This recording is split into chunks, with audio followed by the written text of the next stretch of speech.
Greetings, fellow investigators, and welcome back to our video podcast, Into the Darkness, where my friends and I play the Call of Cthulhu role-playing game. I'm your host, Tom Rayleigh. The campaign is Horror on the Orient Express. It's available from Chaosium. I am the Keeper of the Secrets, and this is episode 42. Our recap will be given by David Gasaway as his character, Dr. Roland Kurz. But before we begin, we have two new patrons. Stefan Schwartz with 1.5 British pounds a month, and Tomasz Kowalski pledging 7.5 Polish zloty a month. In both cases, that's just a little under $2 each. Thank you so much, Stefan and Tomas. So without any further delay, let's continue our journey into the darkness. David? Thank you, Tom. As a young person, I was a bit of a polymath, interested in many and varied subjects. But I was not long in coming to the conclusion that chemistry was an ideal object of learned pursuit. In an uncertain world, I found there were hidden keys to the understanding of the nature of the physical world at its most basic. My faith in the electron as an arbiter of reality has suffered much in this journey so far. We had scarcely recovered from the attack in the caverns at Postumia and reboarded the Orient Express when the sommelier brought us a bottle of very lovely Sauterne from an anonymous benefactor. Reasonably suspicious after some of our experiences, neither Dabrowski or Thursby had any of the wine. Maurice, the sommelier, did. It did not seem to matter whether it was consumed or not. We retired, were awakened, to our surprise, to disembark at Zagreb and found that our packages, including the pieces of the simulacrum, had been removed from the train ahead of us. And so unwillingly, we found ourselves at the middle of the night in a strange city, which soon proved not to be Zagreb at all, but yet another realm somewhere in the dream. There was a figure who appeared to us in the fog, bearing a human skull, cloaked so as to be mysterious, and he led us over the course of hours through some medieval dream city. From message to message, they appeared in shop windows and on walls. They were made of oriental rugs or stitched together human flesh, all taunting, all mad messages about the simulacrum, it seemed. Some of them distinctly recapitulating aspects of our journey so far. The addict who died terribly in the snowy mountains, the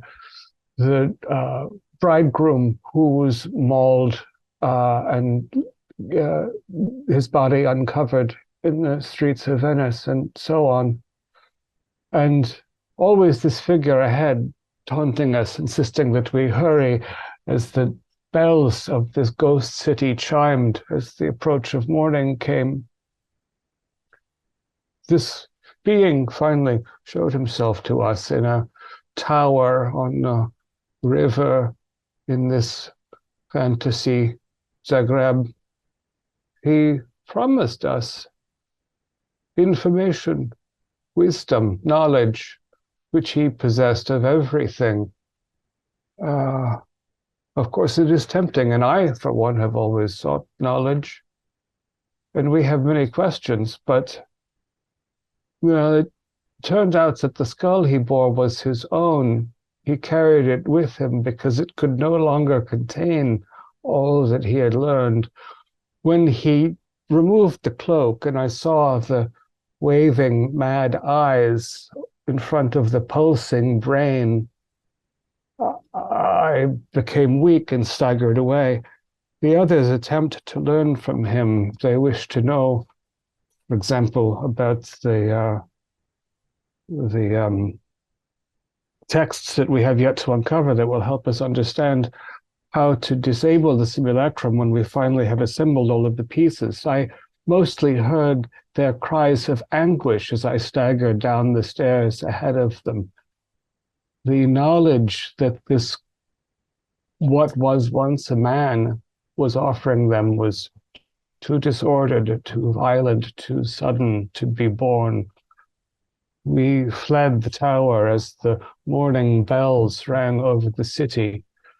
Exhausted in both reality and in the dream, we did not all manage to make it to the train in time as the seventh bell tolled. We had left Gunther and Dorian behind, falling on the cobbles in front of the tracks, and we awoke on the Orient Express just before it stopped for Zagreb.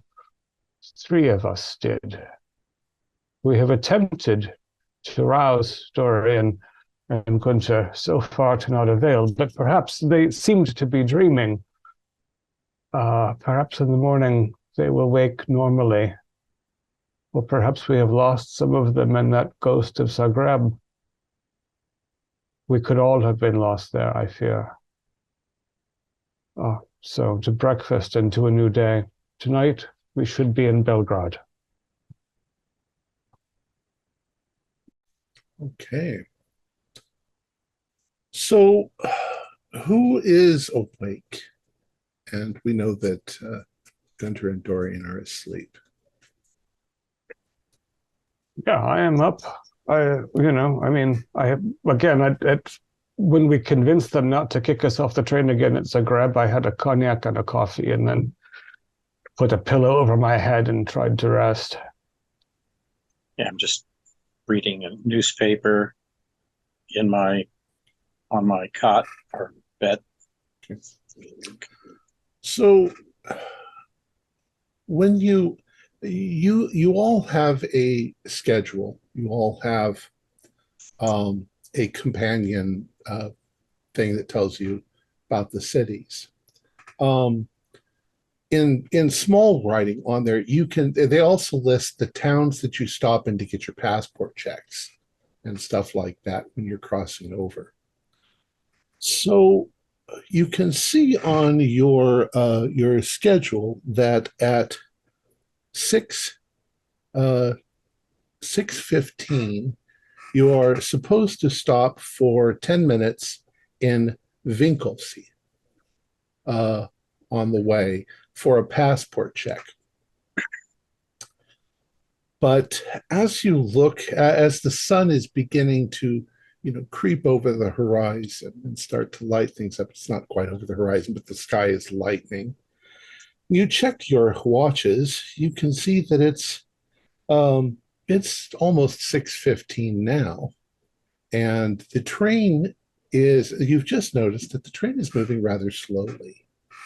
But you don't see any hint of a village or a town anywhere around you.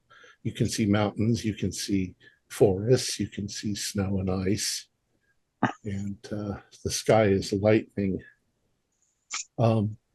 If just as you notice, the train is not moving it's not moving very quickly at this point.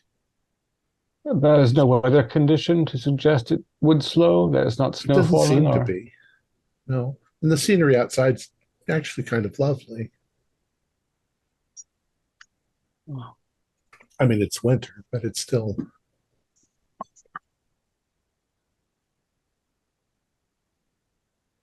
But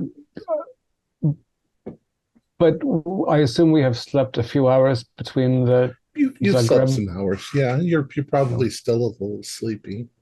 Yeah. You're drifting in and out. You're just noticing. So we could be either ahead or behind of schedule, perhaps, since they often do these official things without bothering the passengers. That's true, but you're moving really slowly, and it seems like you're getting slower. I'll poke my head out the window or take a look outside. Where's one of the staff? Is this? There's always one just outside down the hall. Monsieur. Oh, oui, monsieur. How can I help you? can't help but notice that we seem to be slowing down. Is this scheduled? No, monsieur. We're supposed to be in Vinkovci at 6:15. Unfortunately, there seems to be some sort of mechanical problem up ahead. We're sorry for the delay. It's going to be a while before we get there. We're still quite a few miles away from Vinkovci. Oh, They haven't told us. us yet what it is. Well, thank you for letting me know. Can I get you anything? Yes, I'll. Do you have any Malbec? Sure. What is it? Wine, a red wine. Okay. At 6 o'clock in the morning? Sure. The best time for red wine. It's been a long night. Yeah, he gets you anything that you need. I take a look out the window. Do I notice anything peculiar, or is it just the ordinary expected countryside? It's a cold gray-blue morning. There's large trees. They're heavy laden with, nighttime snow. There's the mountains all around you are spectacular and white. You can see the countryside, but the train just seems to have, it's maybe going at half speed, and it seems to be slowing down.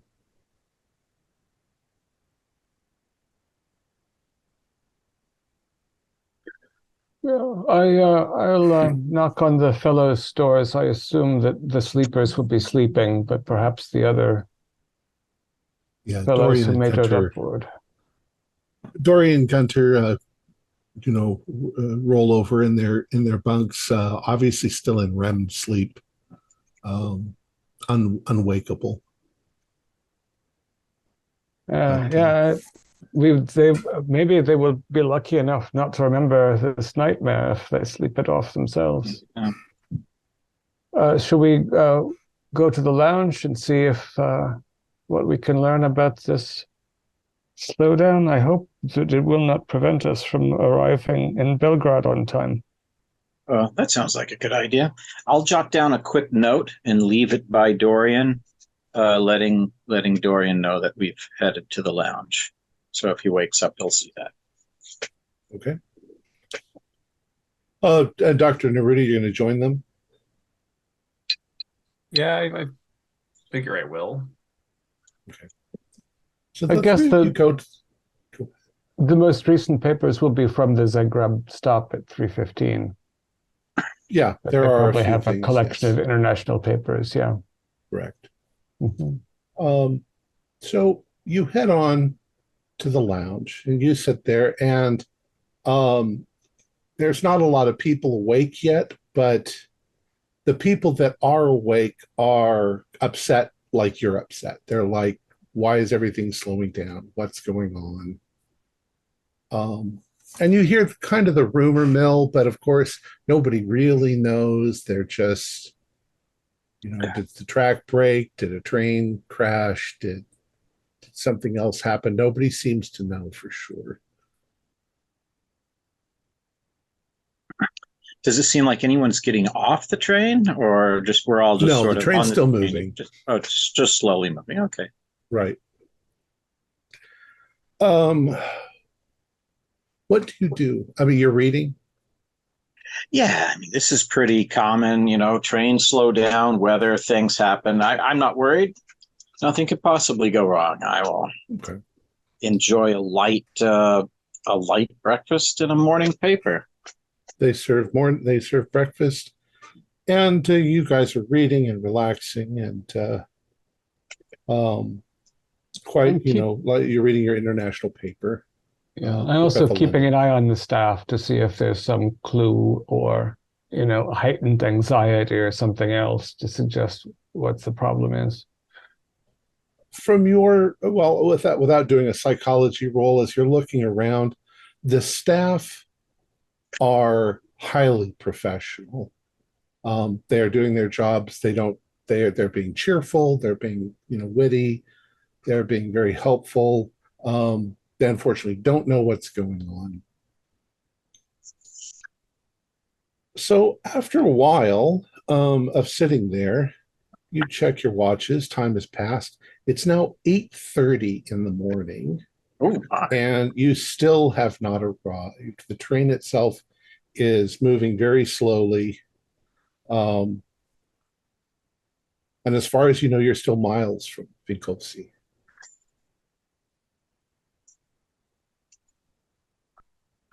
but we're still moving though. It's just slow. Still moving, right? Chugging along. Gives you a chance to see the scenery outside. It's not just rushing past, but people are becoming a little agitated. Now there's a lot more people awake. They're upset. They've got places to go, things to see. The train schedule is now kind of screwed up. And they don't know what to do. Some people are not as annoyed.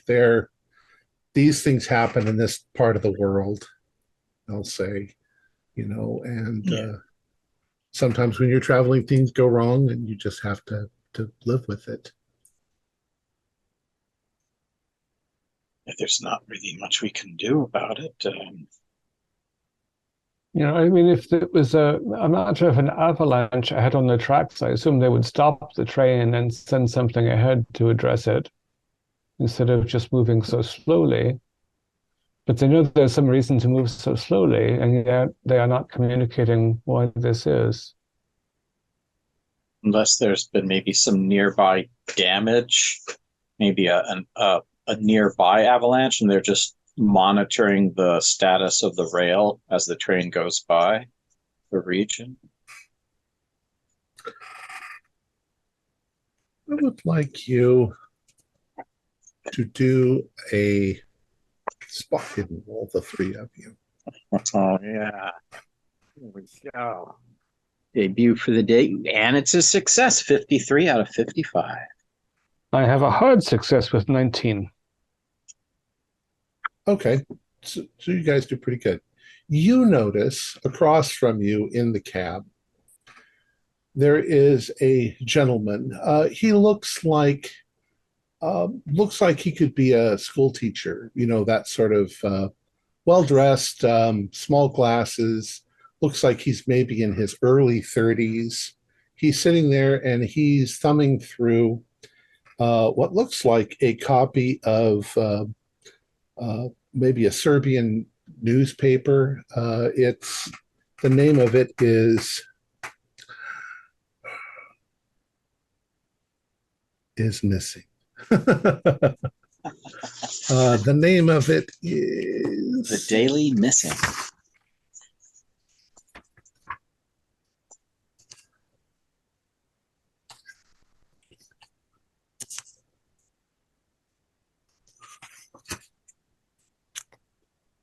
It has a name.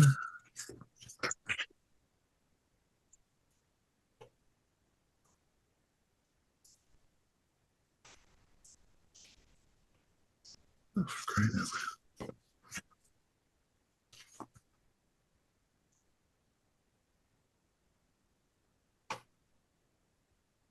loud. The Cibalis. The Cibalis. Cibalis, the Cibalis newspaper. And there's a picture on an article on the back of it that almost looks to you like some sort of archaeological dig. And what language is this in again? It's in Serbian. Oh, okay. So yeah, I wouldn't be able to read the headlines.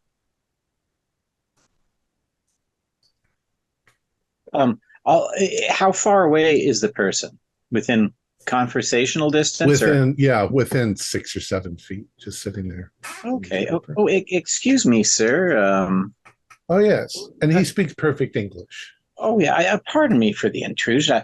I just glanced over and saw that it looked like there's some sort of incident there in the back there that looked intriguing. Yes. And he reads it to you, but I'm going to let you read it. In my best Serbian accent, which I'd have no idea what it would be like. Crusader's tomb revealed. 3 months ago, construction was halted on the Nikola P. Pasic School when workers discovered an underground structure while digging a foundation. Dr. Dragomir Morik, an archaeologist from the University of Zagreb, identified the site as a 12th or 13th century Crusaders' tomb. Dr. Morik's team began excavations, and since then, no information has been made public. But this reporter has learned through an exclusive source that the Crusaders' tomb is more library than final resting place. The site is filled with documents and treasures looted from Constantinople by Crusaders returning from the Fourth Crusade. Why would Dr. Morik keep these discoveries secret? My source informs me that a prominent Croatian Crusader, Sir Miho of Dubrovnik, is connected with this site.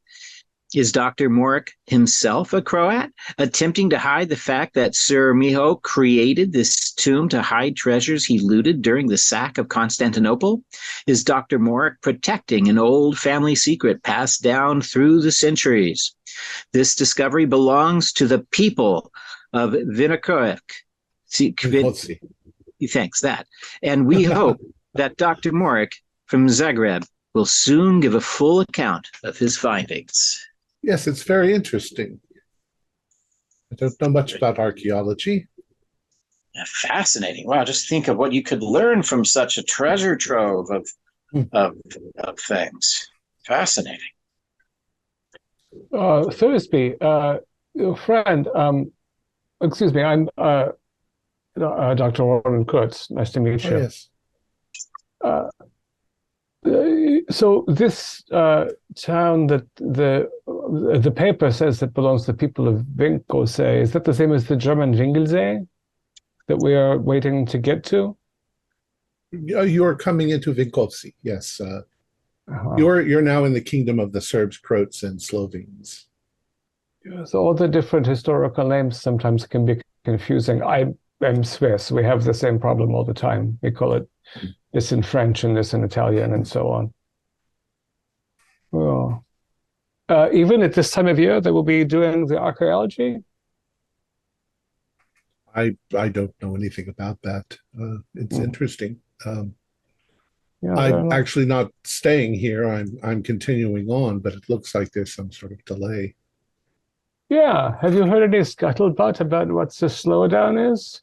Nothing. They just said there was some sort of mechanical problem. I assume they say mechanical problem with the track, not the train. Yeah, the engine sounds fine. It's probably even harder to go slow. Interesting. Yeah, we are on a long tour. We stop here and there, my friends and I. So maybe we take a break at Vinkovci. Do you think that this archaeological site would be something the public was welcome to visit? Do you know the city at all? It says in here that it's been closed. It's closed the site. Yeah, shut down while they argue about Is there? Do you think there? Well, I leave you to. We have half a carafe of coffee if you'd like some. Also, our friends are still sleeping. So perhaps you chat with him for a bit. He's a school teacher from I don't know where. Anyways, now it's about 9 o'clock, and out the window, you can see what's probably Vinkovci in the distance. The way the train's moving might be 15 or 20 minutes before you get there. So, Neruda, Thursby, should we try to wake the fellows up again? If we have... We should. This is, I mean, based on what we've read so far in our trip, this, I mean, a tomb in this region of looted artifacts is likely to contain something pertinent. Well, perhaps not likely, but we will not have an opportunity to go back and visit it again if we pass it up now. Yeah. You tried the smelling salts before, Thursby. Maybe just a fresh, hot coffee next to each of their beds and espresso. Yeah, and a gentle shake. I mean, you could try Roland's dream technique. I think I could still feel your hand even out of the dream. Sorry about that. You don't always know. So you go to Dorian and Gunter, and they're now in that sort of state between, they're starting to get to the point where they can wake up, but it's going to take a little bit of shaking and prodding before a couple times they'll momentarily wake up, but you've got to get them to sit up and to drink some water. And when suddenly they are wide awake, their eyes go wide and they are not sure where they are or anything like that. But I gave you some parameters last week that you're going to have to keep rolling for sanity every time you go to sleep for 10 days. But they finally wake up. They wake up as the train pulls into Vinkovci station, and it's about 9:17 in the morning. And the first thing that happens is a whole bunch of police get on board the train. They look like they're all uniformed. They speak to the chef de train. They begin they've all got firearms, large, like military firearms. They get on the train, and the chef de train starts walking down and informing everybody what's happened. He tells you that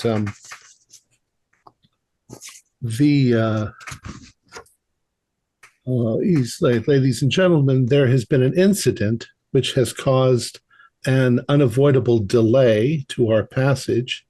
I regret that you all must disembark. Please have your passports ready for inspection.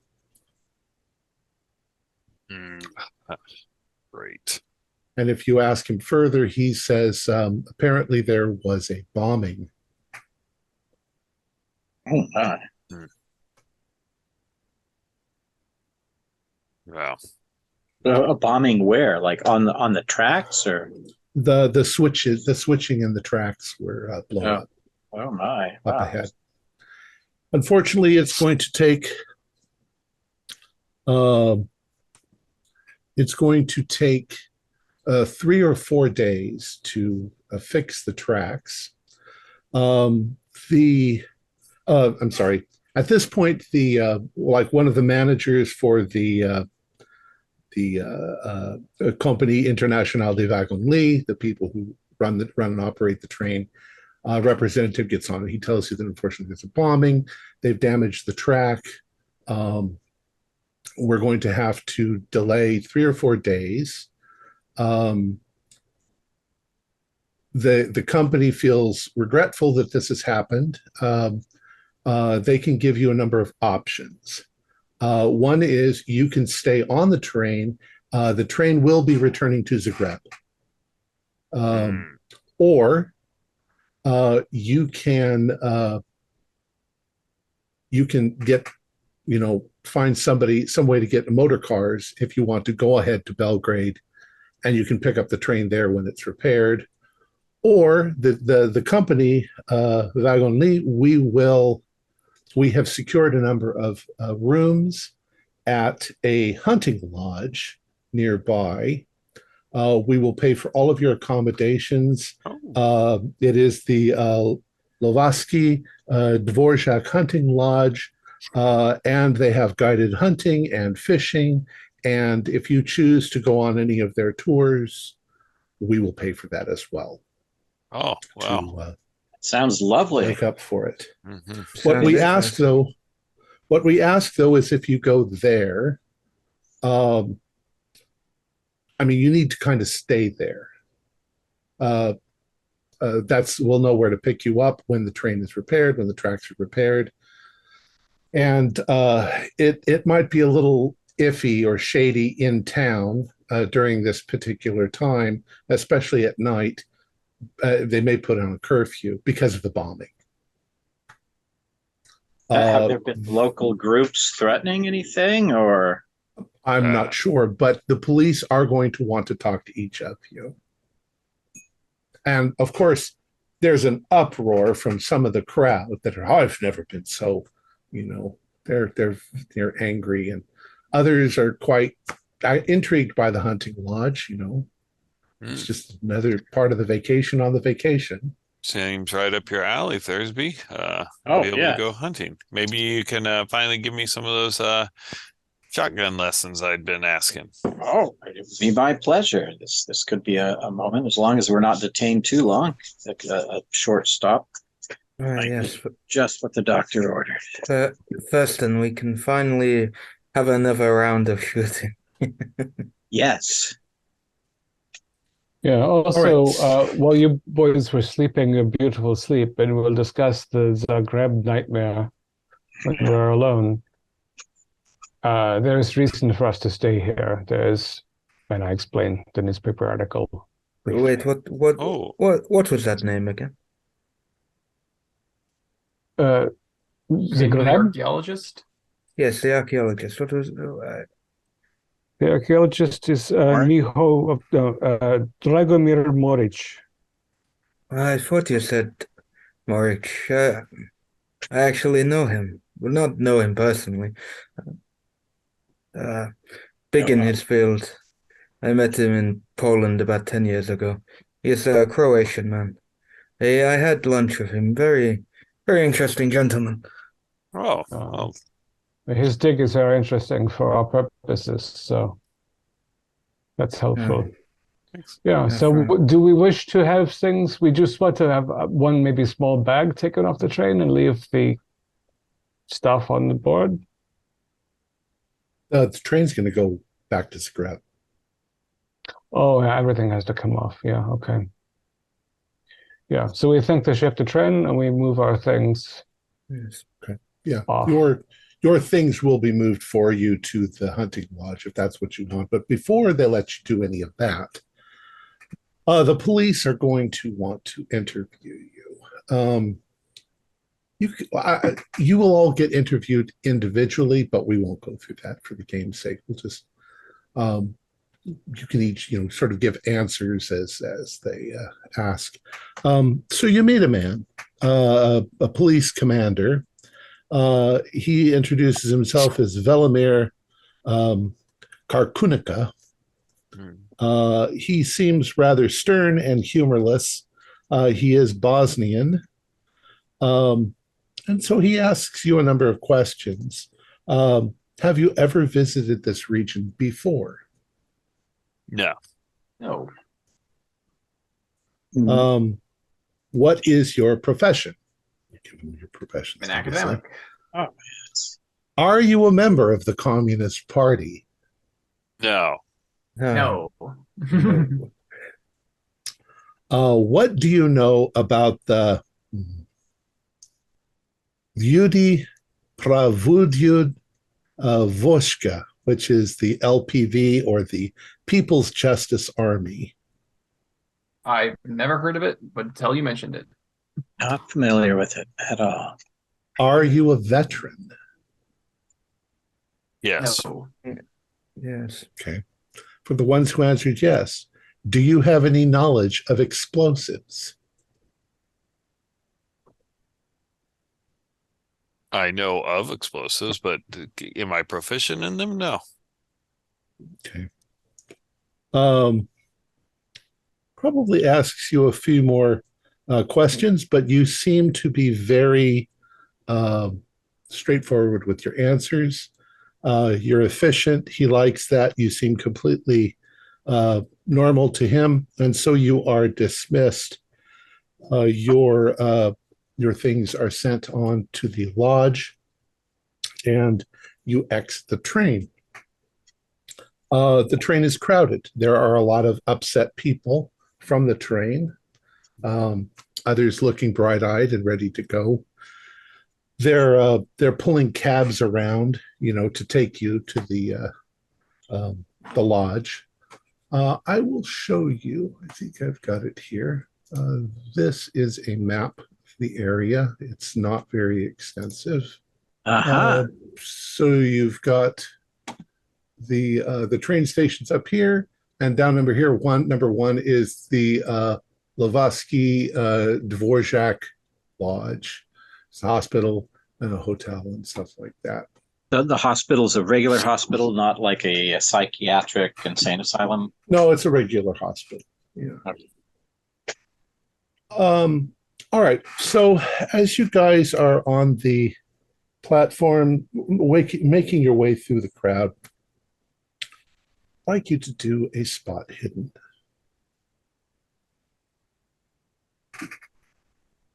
Ooh, fail. Regular. I got a regular success. 99, not a success. Well, you and Gunter are half asleep anyway. Dorian's eyes are buried in a copy of the Communist Manifesto. Dr. Neruda, what did you say you got? I got a regular success. Okay. Also, so 3 of you got regular successes. Thursby, you did. I failed. Okay, so only Neruda and Kurz. Regular. So at this point in your adventure through Europe, you are getting pretty damn nervous in crowds. So you're keeping your eyes open. And as it is, Dr. Neruda and Dr. Kurz, as you're looking over, scanning the crowd, you notice something. There's a woman. You guys are approaching the cab. You're almost getting ready to get in the cab. You notice a woman. She is moving through the crowd. She's a rather lovely woman. Looks like she's maybe in her late 20s. She's got dark hair. She's got her a small fur hat on. She's dressed nicely. And you can see by the way she's moving, she's not looking for somebody. She's trying to avoid somebody. And you then notice that there are 2 men in the crowd dressed in rather severe looking suits. They don't look nice. They have dark facial hair, and they seem to be moving through the crowd as if they are trying to intercept her. Now, do you see the wake those 2 are leaving in the crowd? Yes, they seem to be after that young woman. She's moving in your direction. Maybe I go and drop. Yeah, as she passes, perhaps she doesn't I pass, will. But you're planning on to do something. Go ahead. Sorry. Well, I'm saying if she's like moving in the crowd and we're moving this way, if I get between where, basically, if I get between where she's going and where those guys are coming, I can just create a little obstacle by just stopping to tie my shoe or something. Like you are now in front of the cab. The cabbie's opened up the door. Dorian and Gunter are getting inside. Dr. Neruda, you're trying to position yourself in a position in between, but she doesn't go by you. As she's moving forward and she looks into your face and you look into hers, and you can see through the expression in her face that she is a lady in distress. Yeah. Help her into the vehicle. And you acknowledge. She comes running forward to you and goes, "Darling, there you are." And she throws her arms around you. Yes, she look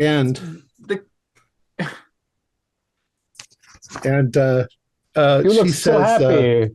Come. She says, "I don't know who these men are. They're following me. I think they mean to do me harm."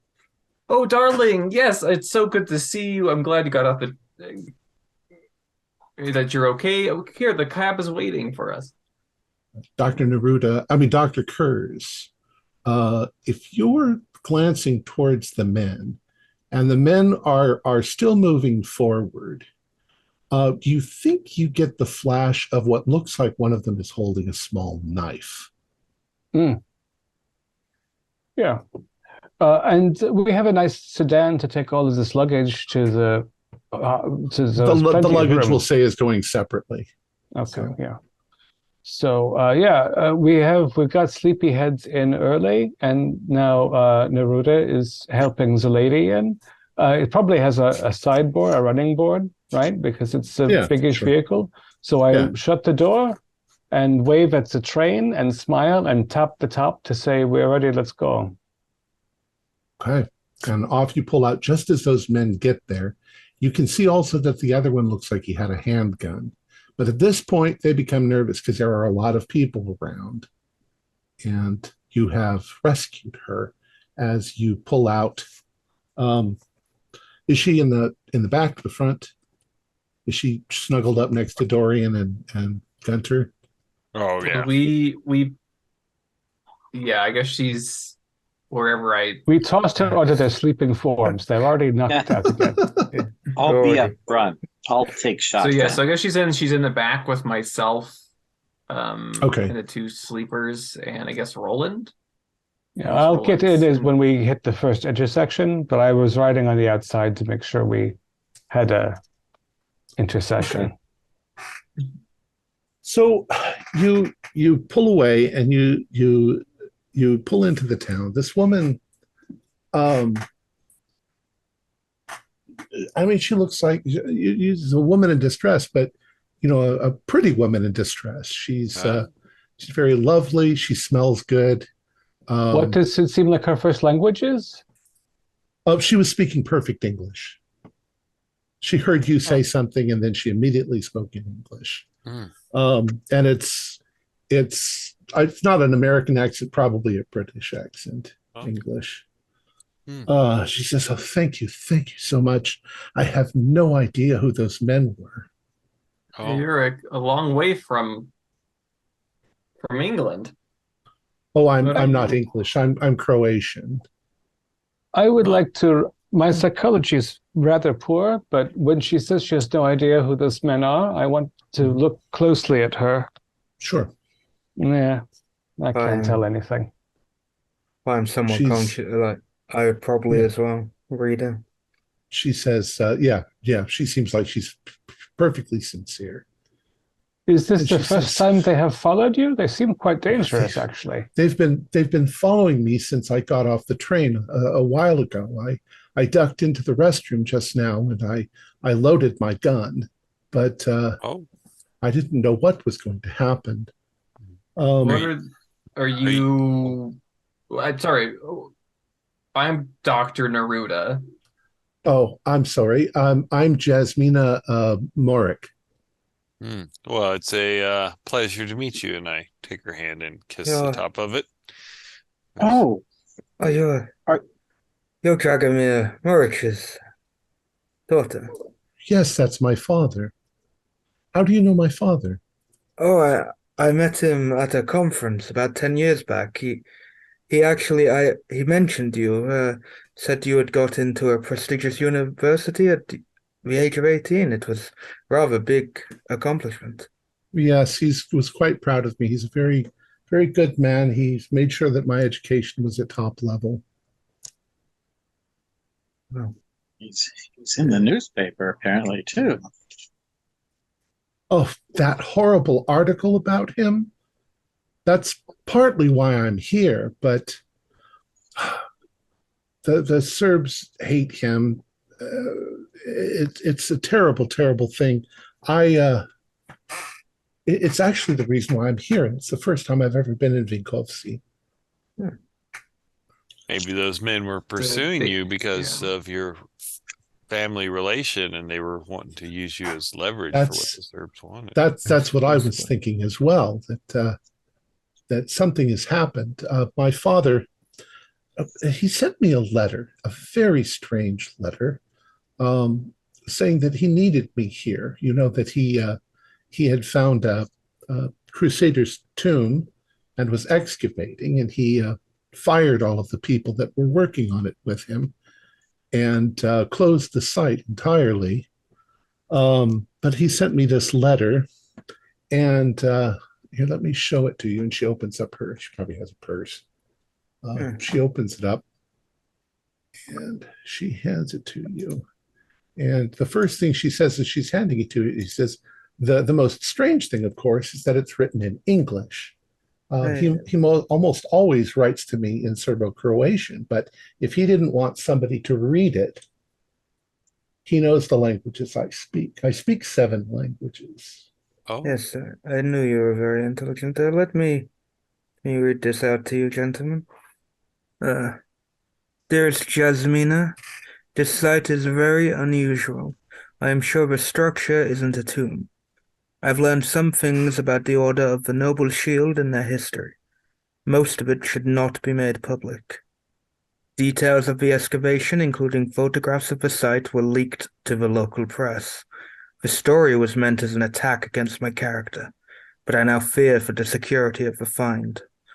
There are various documents and artifacts which would be quite valuable to an unscrupulous collector.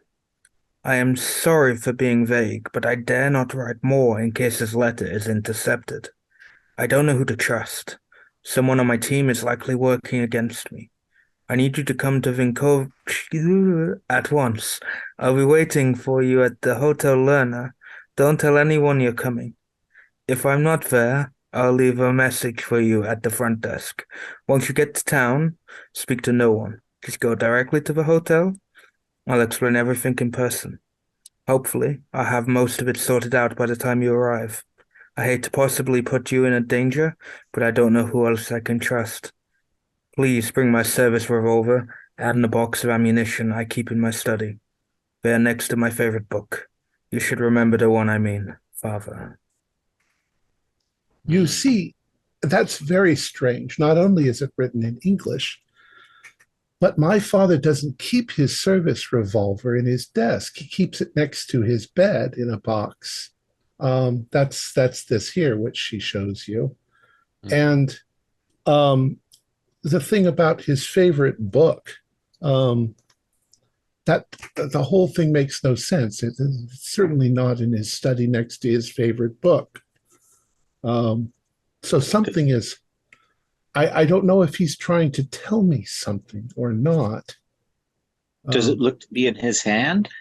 Oh, letter? Yes, it's definitely his handwriting. Yes. And it sounds like him when you read it. What is his favorite book? The Rise and Fall of the Roman Empire. The Gibbons? Yes. Where does he keep that, if not by the revolver? That's just it. It's in the library, but he doesn't keep his gun in the library. Did you happen to look near the Roman Empire in the library to see if there was something else? Yes, I took it out and I looked, but that's back in Zagreb, where I was, and he of course was here in Vinkovci. It's very strange, but I hate to ask. You seem like very nice people. You rescued me. Would you take me to the Hotel Lerner and wait with me for my father? I'm very frightened of whoever these people were. Yeah, it's very close to the hunting lodge we're visiting anyway. So I was going to suggest we accompany you anyway. Yeah. Well, thank you so much. Maybe two of us go in and the rest wait with the vehicle, so she has the best protection and also can leave quickly. It's also interesting that he mentioned the Hotel Lerner, because as far as I know, he's not staying at the Hotel Lerner. My father does have a penchant for treasure hunts, if you will. He likes leaving clues. He doesn't like people interfering in his well, you can see how angry he got, with the dig. From what I understand, he's staying with a friend of his, a comrade from the war named Dr. Goran Belanzada, a surgeon. He's spoken always very highly of him to me, but I've never met the man. Have you seen a photograph of this Balanzada? So if we should meet him, I believe so. I believe so. Yes, of course. Which is helpful. I feel as though your father may have made a few enemies, and so we should proceed with caution. Yeah. Yes. So you drive through Vinkovci, and you end up at the Hotel Lerner, which is a nice hotel. Multi-storied. It has, people, what do I want to say, valets for parking and, doormen. When she gets out of the car, of course, she takes a look around to see if there's any suspicious people, but it doesn't look like it. It looks like other people coming and going, like regulars for a hotel. And together you all go inside. It's a very nice hotel. We are having perhaps the vehicle with the baggage went ahead to the hunting lodge. Ahead to the hunting lodge. If you wanted to carry something physical with yourselves, you probably do have it, but that's fine. Oh, definitely. I would think Thursby would take, something handy. So you get into the hotel. Jasmina moves cautiously towards the hotel's front desk, glancing around in the hopes of seeing her father somewhere in the lobby. She goes up, you can see her go up to the clerk, and she asks for Dr. Morik. And the registry has no one by that name as a guest in the hotel. But then she asks if there are any messages for her, and the clerk hands her an envelope, a sealed envelope, with the initial JM on the outside of it. And she brings it back to you. She says, "Well, there's this. He said he would leave a message." And she opens that up. And this is what it looks like. We'll read it again, gentlemen. All right. Zagrabaka. I'm going to butcher it. Zvanaska Kurauya Zovanimia. Be careful, I love you. And she looks at you, just shaking her head. I don't know what this is. Yeah. Well, it must mean something. Yeah, it's almost like a code or telling you to go somewhere else. Are these actual words or place names? Possibly place names. So your father's big into history of the area. Well, Zagrabaka refers to Zagreb, I assume. Yes. Yeah. Zvonarska is below that and lesser than that, but it is higher and lesser than Kralia Zvonimia. Yeah, it seems a bit like a map. Does any of this mean anything to you, miss? Nothing. I've never been here before. Could we get a map and see if we can... Does anyone from the front desk, can they describe who handed this letter to be delivered? All right. She goes up. You guys go with her up to the front desk. Yeah, I'll go. Yeah.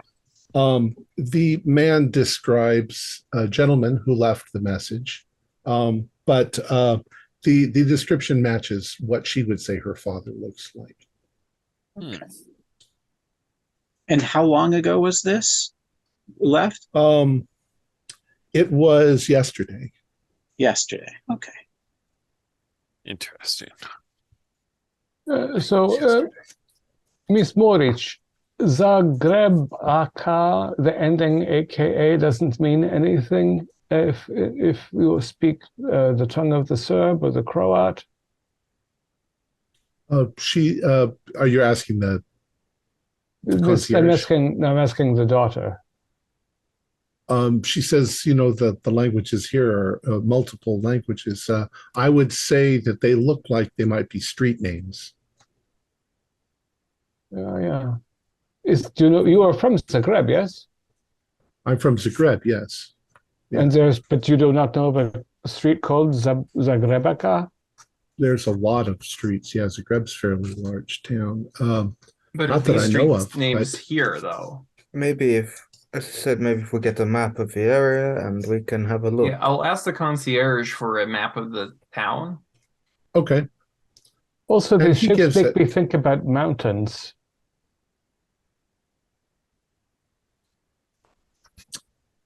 He gives you a map of the town, and maybe you ask him.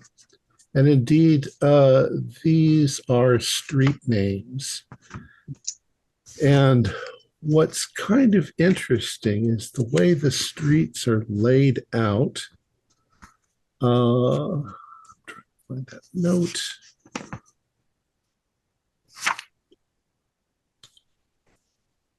I believe that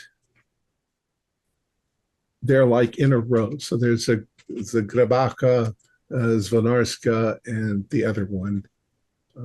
Zvonarska is in the middle. Mm-hmm. Which is how it was on the note.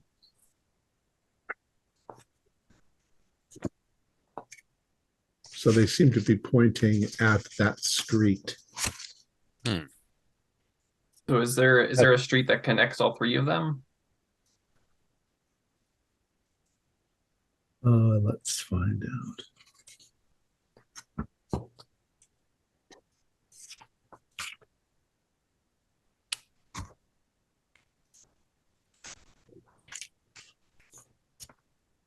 Let's see.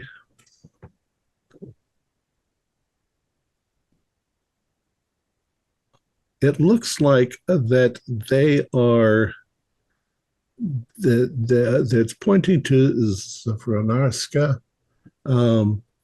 between the cross streets of Zagrebaka and the other one. So it's street, and that goes through the middle. So it's this section of the street. That's what I was looking for. Perfect. That's where we need to go. Interesting. All right.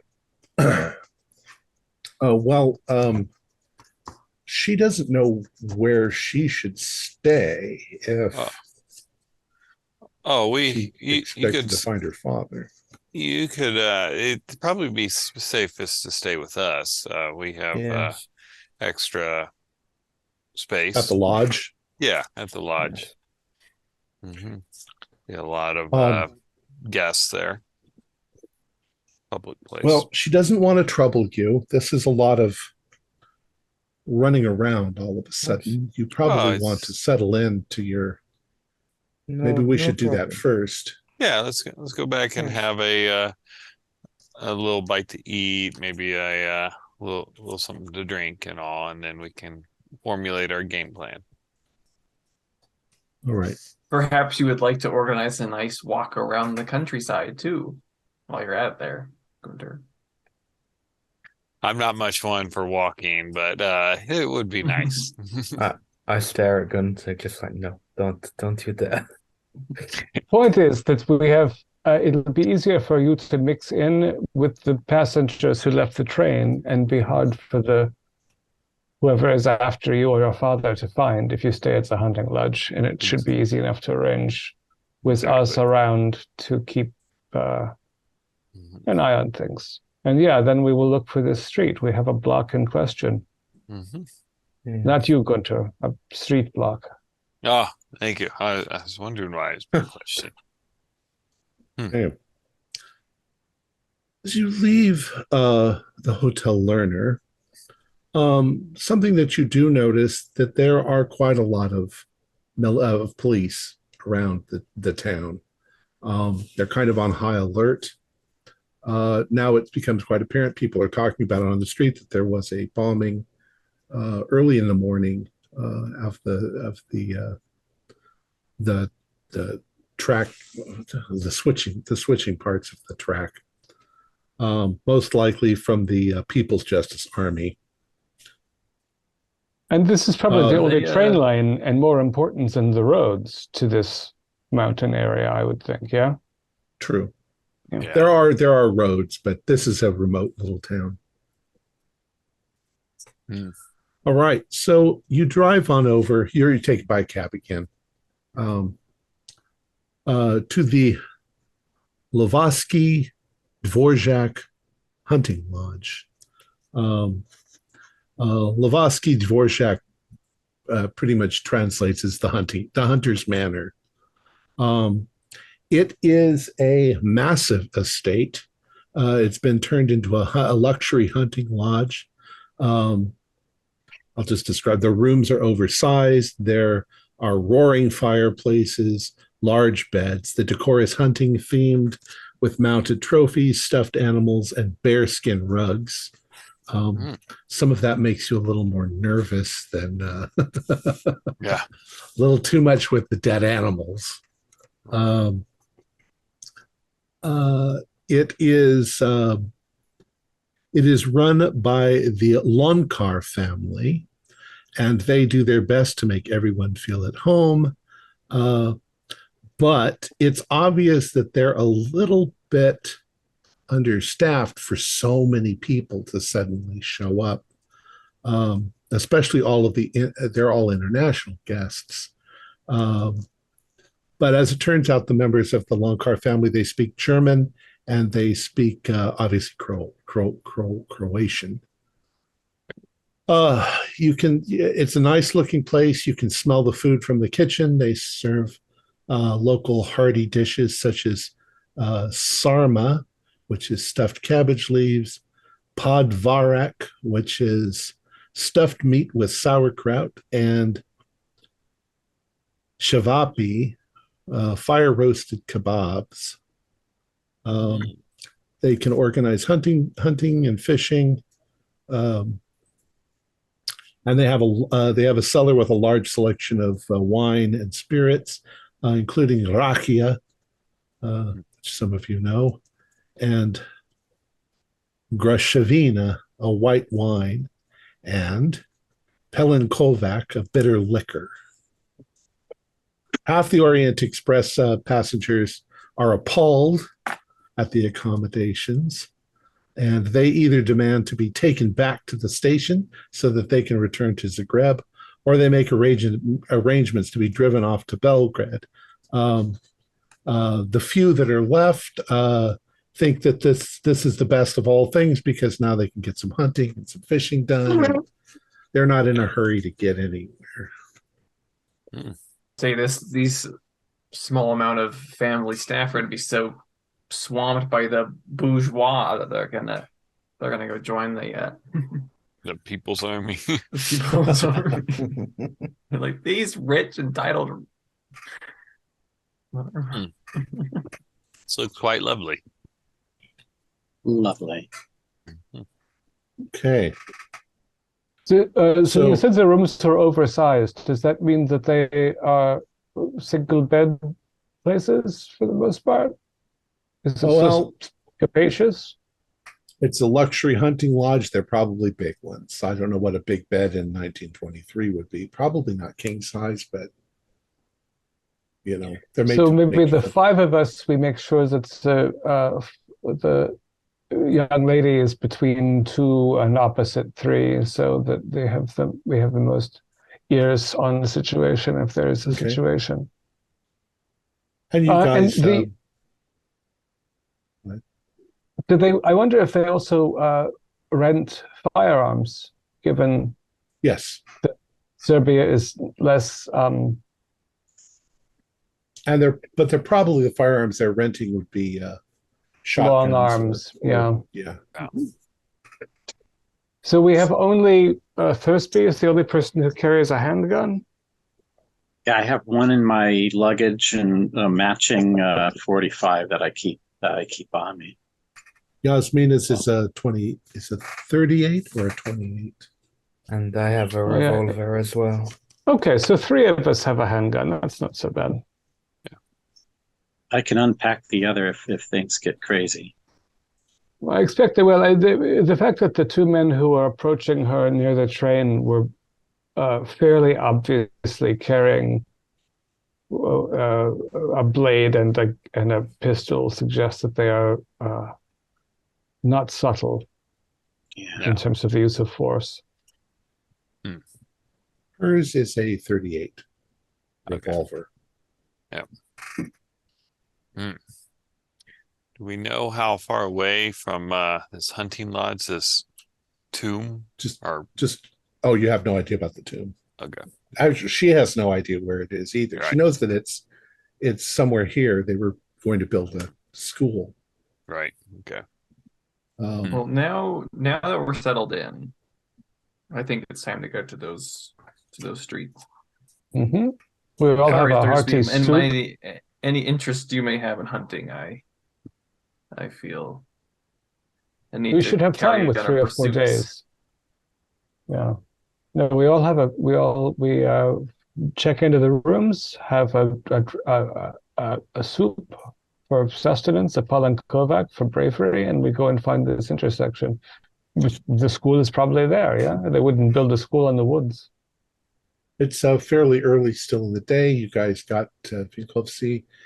You were questioned.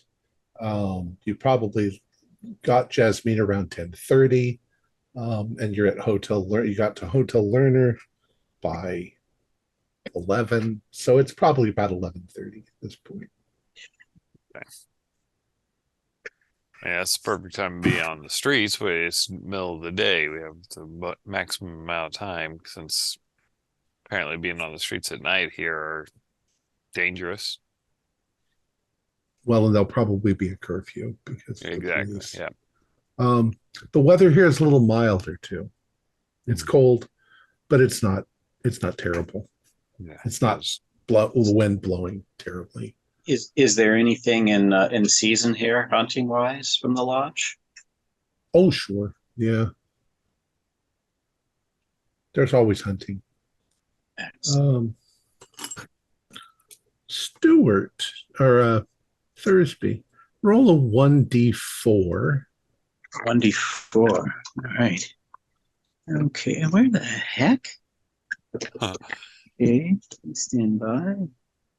One drawback of having 50 props on your desk. Here we go. A 1. 1. Okay.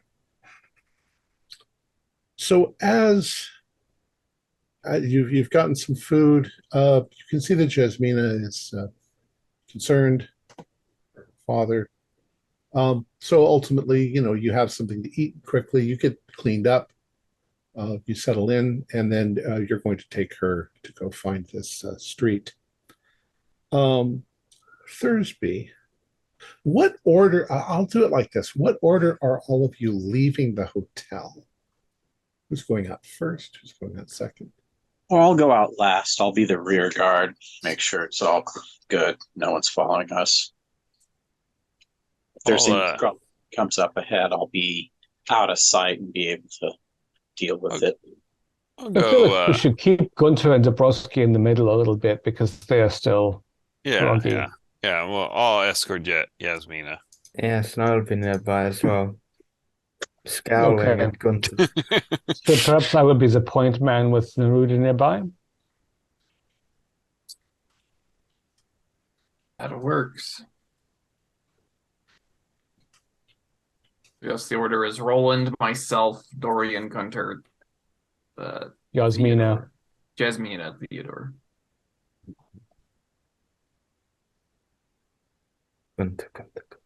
All right. So you all step out of the hotel and you start to make your way down, to where the cabs are.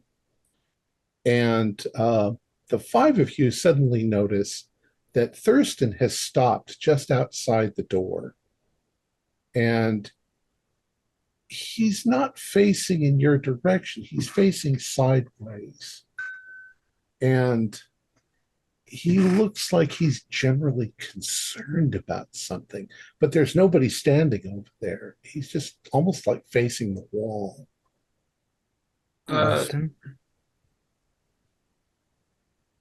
Preston?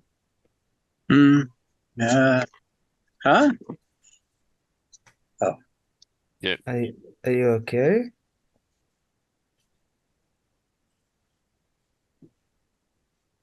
one second. Oh, He's I'll probably walk shaking over just a there. little, but not shaking like he's cold. Preston, Someone, Thurston, you're acting like you've had a fright. You're not, you're not hearing. You're not hearing that. Hearing what? hearing what? The distance. Hunting. Hunting? I'm not sure. You Preston, don't hear that. what, describe You the being sound. so enough with the vagaries, Theodore. What are you talking about? He's gone a little pale.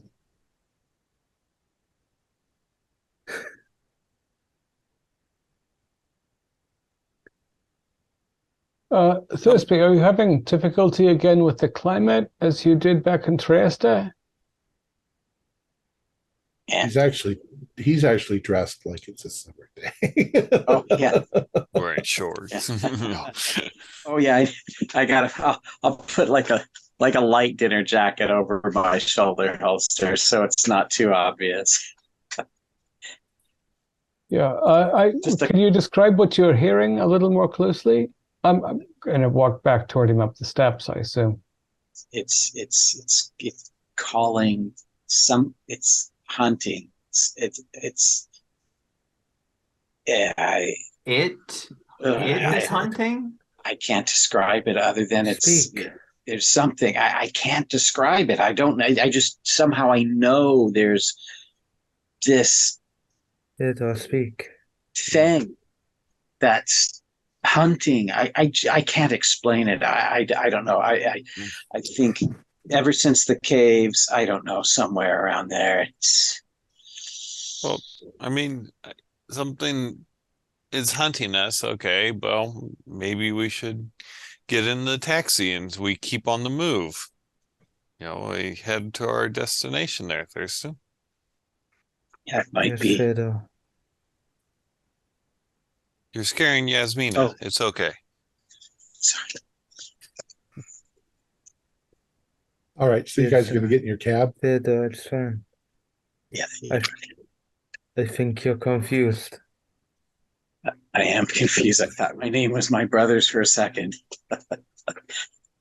So, yeah, Oh, Thurston seems a little distracted for the moment, but he gets into the cab with you, and off you go. Okay. So you're on the cab takes you to the street and wants to know what you want to do. I'm going to ask Jasmina to give him the directions because she will not have an accent. And Well, also yeah. ask if he knows of something on that block. Is it notable for any reason? Well, he says to you that there are quite a few little shops on that block. Mm-hmm. But the street itself is probably, only a quarter of a mile long, maybe, that particular street. It doesn't continue past the intersections. Yeah. So, Yasmina, if you'll tell him that we are, travelers who did not mean to stop here and are just tourists, he can leave us and we'll get another cab back to the hotel or the lodge.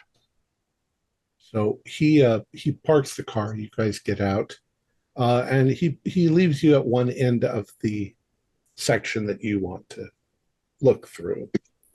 It looks like you could probably walk it in 5-10 minutes at the most. Are there any Maybe construction hoardings? Is there a wooden wall anywhere? Is there some work There are being none. done? These are all shops. There's the equivalent of like a bodega there. You can't really see everything just by standing there. You've got to kind of Yeah, walk we'll along. have a little stroll. Yasmina, if you would, keep an eye out for some other clue. I guess your father, obviously, for safety or some other reason, is keeping information limited. All right. So, who's got the best luck? I think I do. I have a 45. Definitely not me.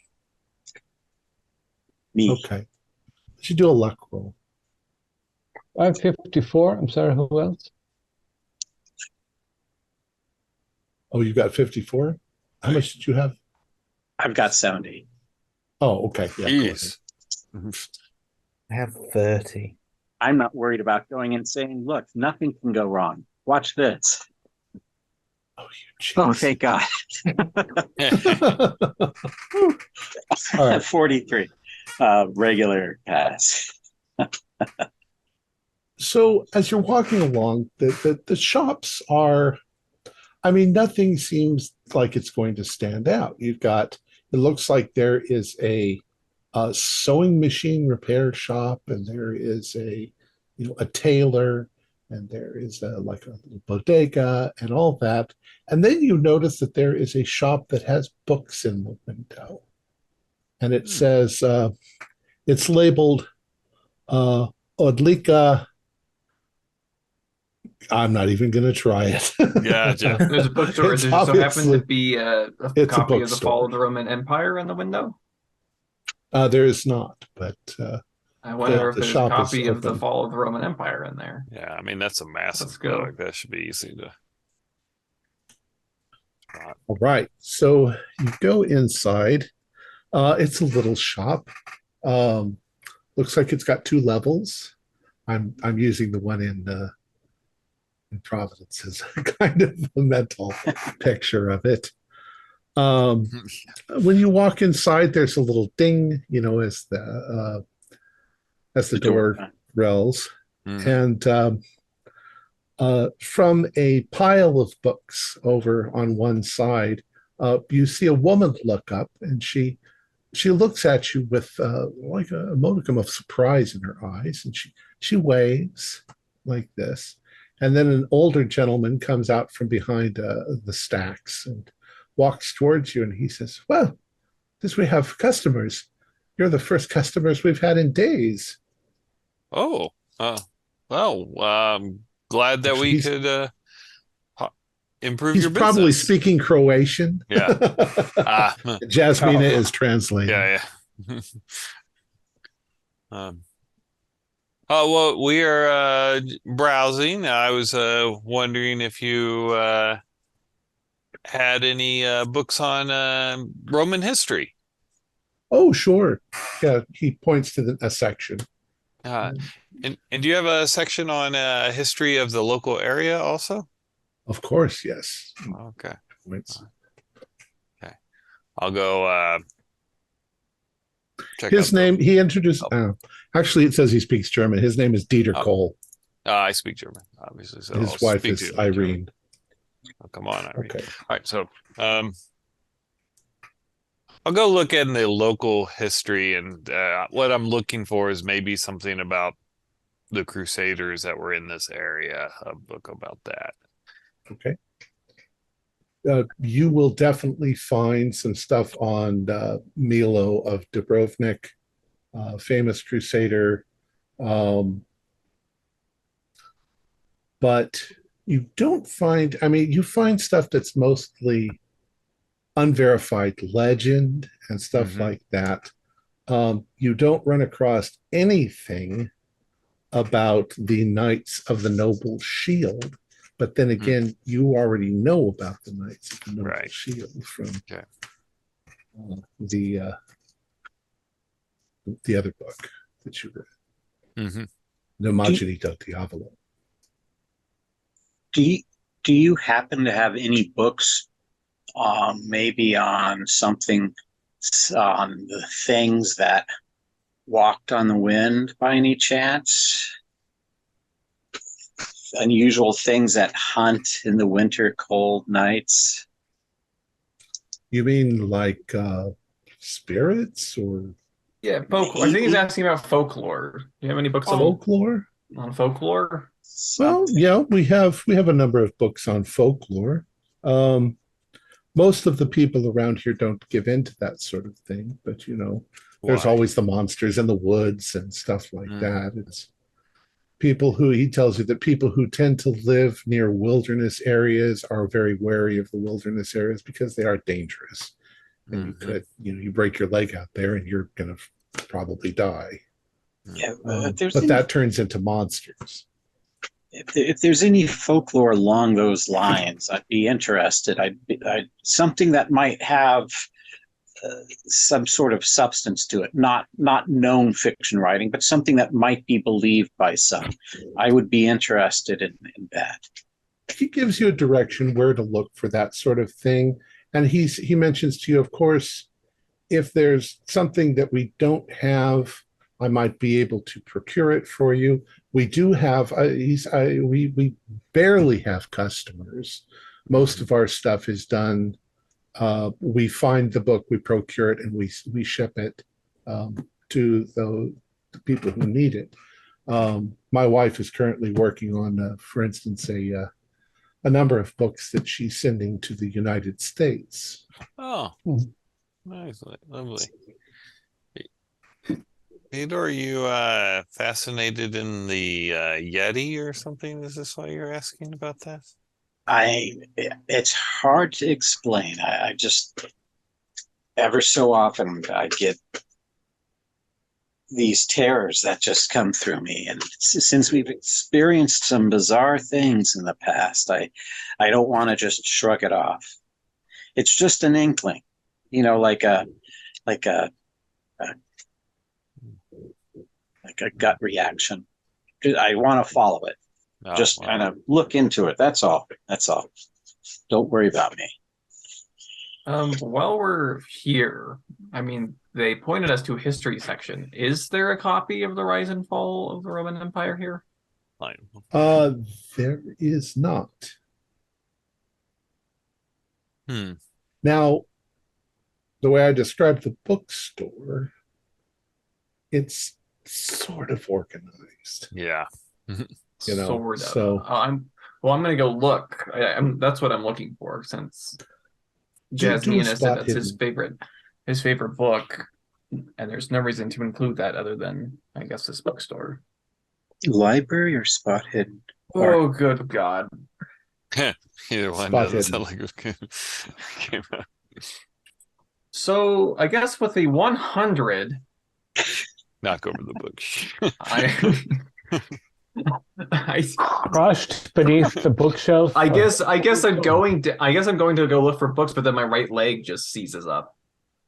Okay, that's possible, but probably what happens is you just find yourself lost in the stacks. And how did I get into winter gardening?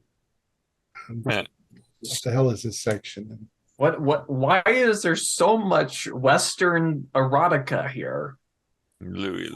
All right, It's very popular, sir. You should try the Slovakian pornography. very hairy. I'm gonna go to. You said there was a second floor? Yeah. I'll go up to the second floor and start browsing through that. Okay. After a while, you realize you can pretty much get lost in here. There's a lot of books. I'm gonna ask But the Thurston, proprietor. you don't find anything. You don't find anything on what Okay. you're looking for. Oh, I'm going to ask the proprietor if the notable archaeologist fellow, Morik, had visited at any point. Oh, well, yes, he was here. It's He interesting you would suggested ask that that. he suggested we drop by the place, you see. Oh, But we don't know he loo- exactly what he was implying. he looks over at Jasmina and he says, "Are you his daughter?" And she says, "Yes." And he says, "Well, I have a book that he ordered, and He told me that his daughter would pick it up. And he reaches under the thing, and it is wrapped. But he sets it on the counter, and he says, "I believe that it's the Rise and Fall of the Roman Empire by Gibbons." It's already paid for. It is a first edition, so it's very valuable. An excellent find for you in the first place. Congratulations on that. Yeah, it's very, very good. And he hands it to her. I'm interested in anything you have early about chemistry or even alchemy, but also since you knew Professor Morik, I wonder if you know where his site was. Well, I didn't know him personally. I just knew that he had told me that his daughter would pick up this book. And yeah, understood. I'm going to look for something old enough to give him a decent to buy something lovely. Okay. You can all do like luck rolls to see if you find something that you're looking for. However, it's not going to be anything really substantial. Yeah. 0 9. You can also do spot hiddens for me. Oh, jeez. No luck on luck, good luck on spot hidden. Exact opposite. Great luck on luck, terrible spot hidden. I Bad got luck both. on luck, good luck on spot hidden. Who got the Both best? for me. What level did you all get of I got spot hiddens? Regular I got- success. I got Well, a hard success Regular fail on spot. Okay. on the spot hidden. So it sounds like Dorian got the best on the spot hidden. You were, as you're looking around, you wander over to where the wife is, Irene, who is packaging up books. And you can see there are a couple of volumes that she is working on. They look very old. They are, in good condition. One of them on the top. How's your German? You speak German at all? No. Well, you can at least sort of pronounce it. And I'm not sure that it would make any sense to you at first, but it's Unausprechlichen Kulten. And as she's wrapping it up, you can see that the name that she's sending it to is Dr. Henry Armitage at Miskatonic University in the United States. Interesting. I walk over to Kurz and quietly whisper to him because I.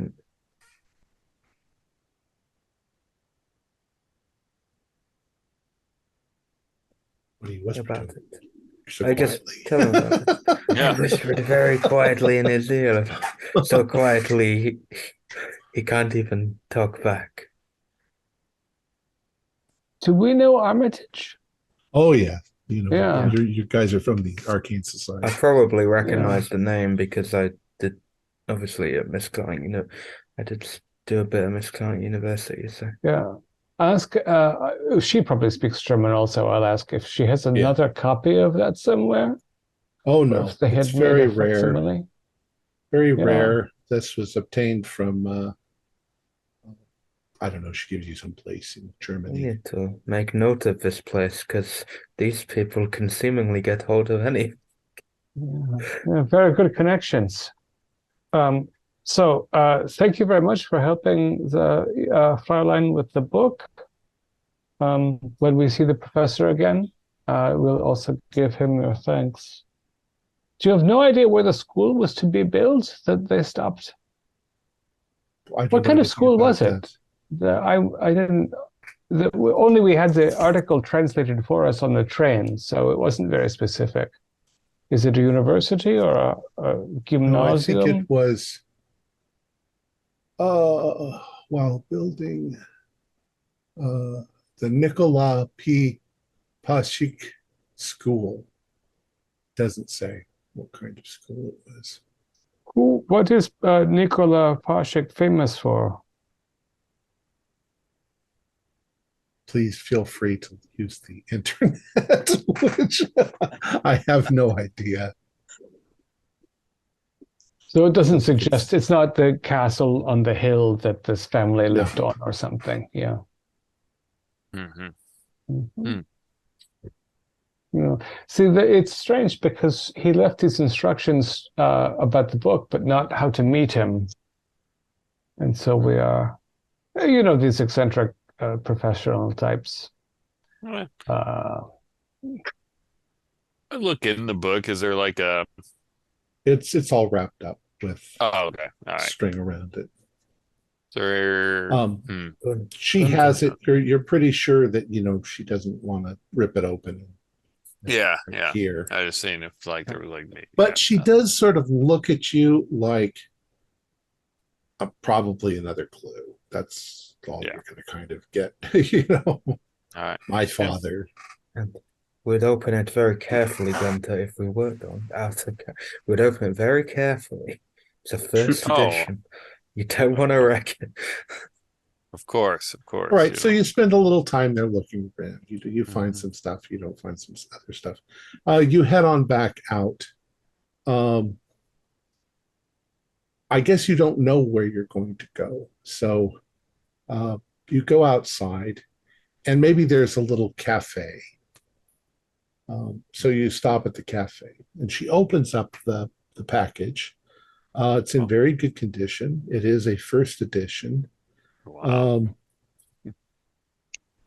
And she opens it, and in the middle of it, there's obviously been something placed inside. What language is it in?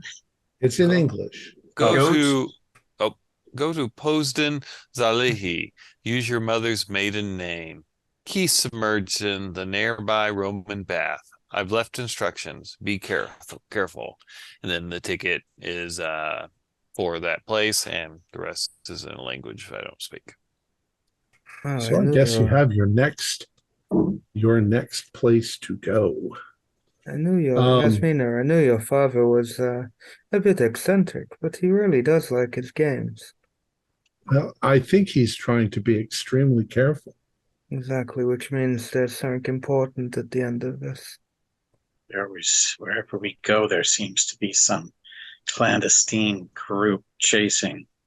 I just feel like I'm being led along. It's making me think of an awful dream I had last night where I was just kind of pulled from one place.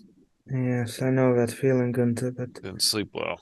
It's the same, but it feels almost like as a man of archaeology, and he is a professional, I feel it's a duty to keep you, Jasmina, safe and to get to the bottom of it.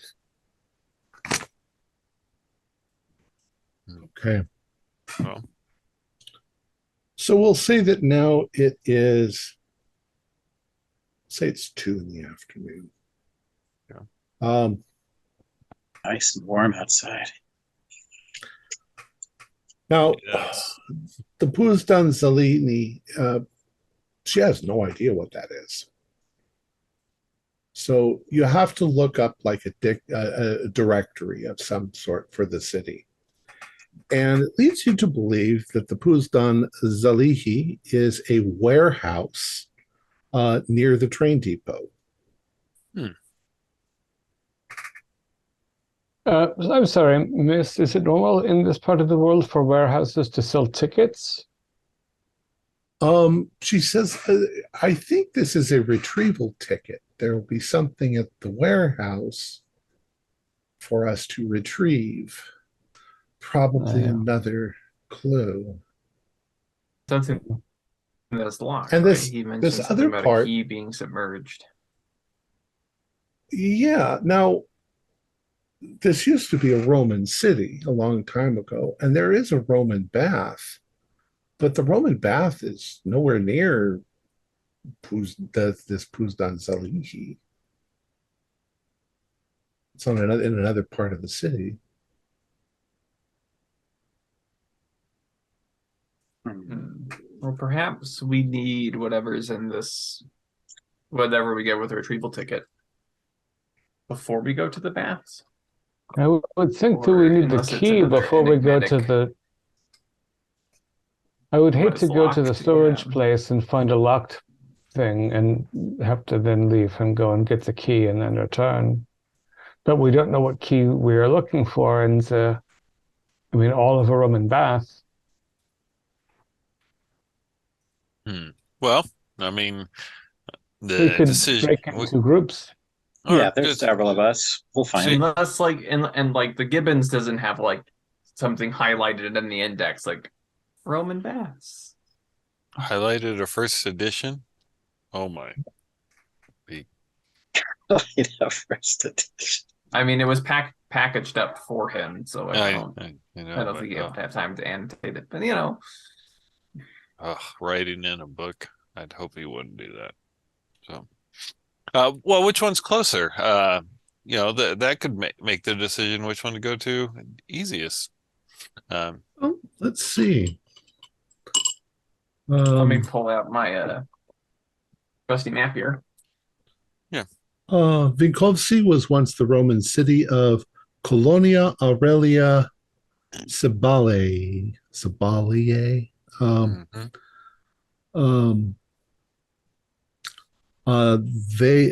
The bathhouse is, it's not a bathhouse. Well, it is a bathhouse. They're just ruins. Okay. It's probably closer to go there first. You drive over there. It's in a part of the city.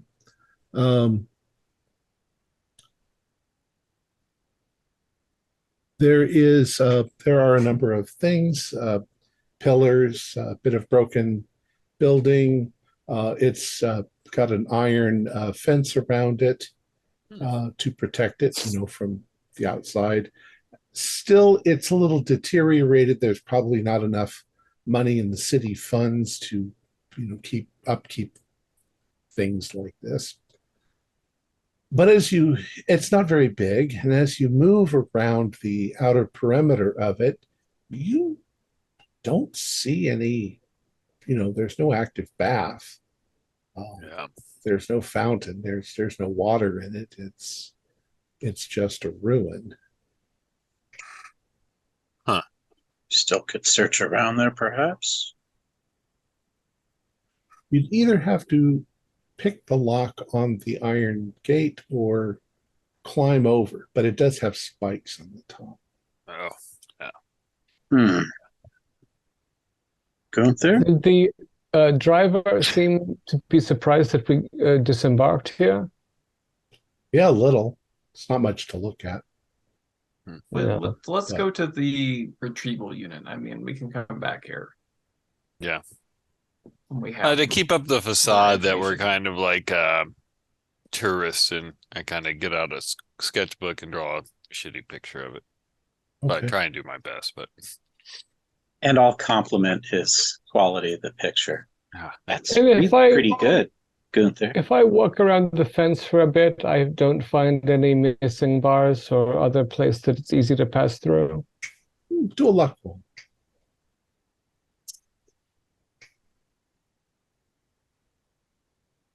Whew, just lucky enough. 51. Okay. Okay.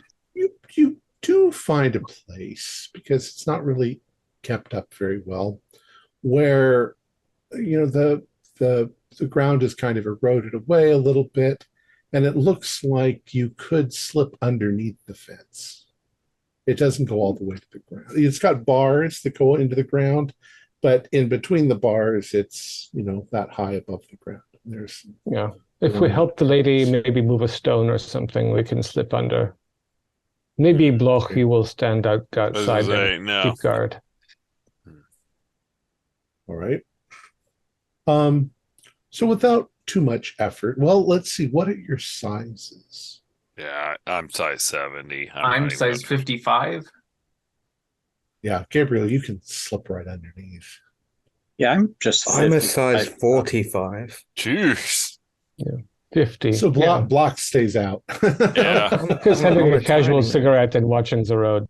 Yeah. I'm a tiny, slender man. Yeah, just average size here, 55. So once you're in the ruins, you realize that there's really not that much to them. There's grass growing in between everything. There's still bits of snow in the shady areas of the ruin.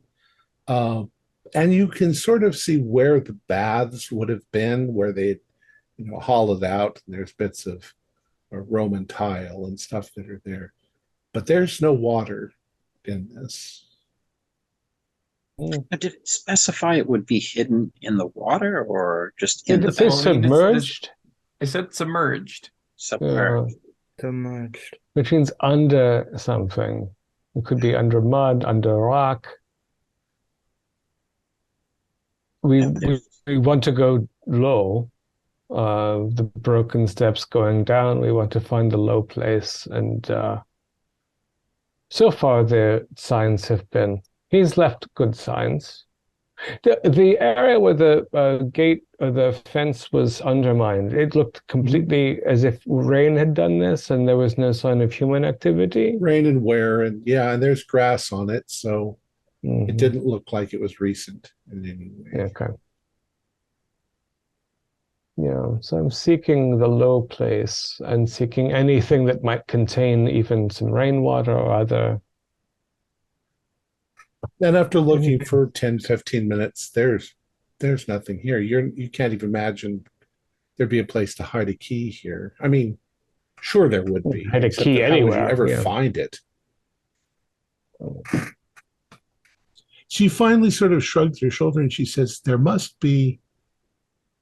it must not mean exactly what we think it means. Something more cryptic.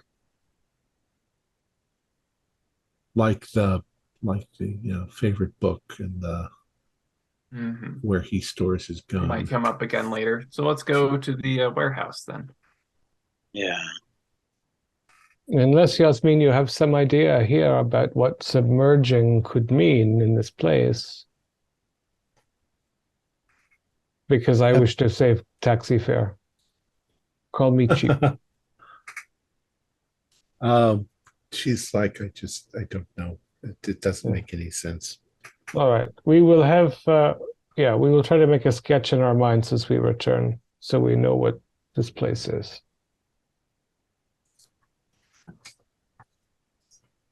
Sorry, Bloch, we found nothing. Oh, that's okay. I enjoyed my smoke. Did you see any men in fezzes? No, I didn't. That's good news. All right. At some point, we're going to have to discuss what to tell Jasmine.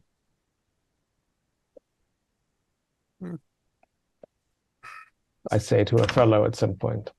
Yeah. All right. Across the town again, heading back towards the warehouse. The store is there. I mean, the train station is there.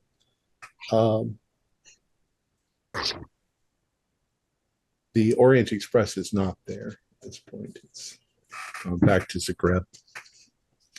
There are quite a few police around. You go to this. It's obviously a fairly well kept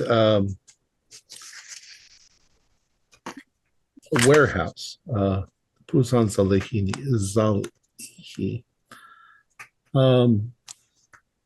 It's fairly plain on the outside. You can see that goods and luggage from the train would be stored there, and that there is an arrival and departure junction, and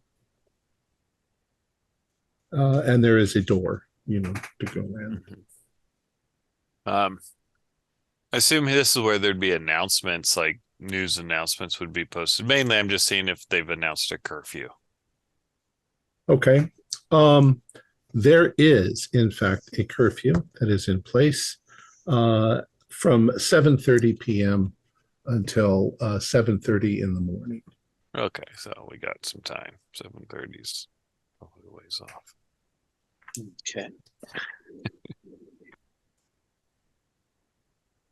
And there's a warning. Any suspicious activity will be, people will be arrested. All right. So you go up, you go inside. The man behind the counter tells you that he needs three things. He needs the name, the claim ticket, and the key. She uses his name is Mr. Podovan, and he is Croatian. He's a very serious man, and she gives her maiden name as Pavlovich. Her mother's maiden name is Pavlovich. Okay. But he says you have to have the key.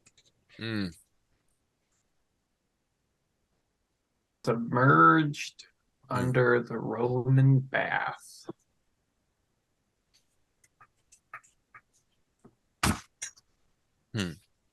Is there like could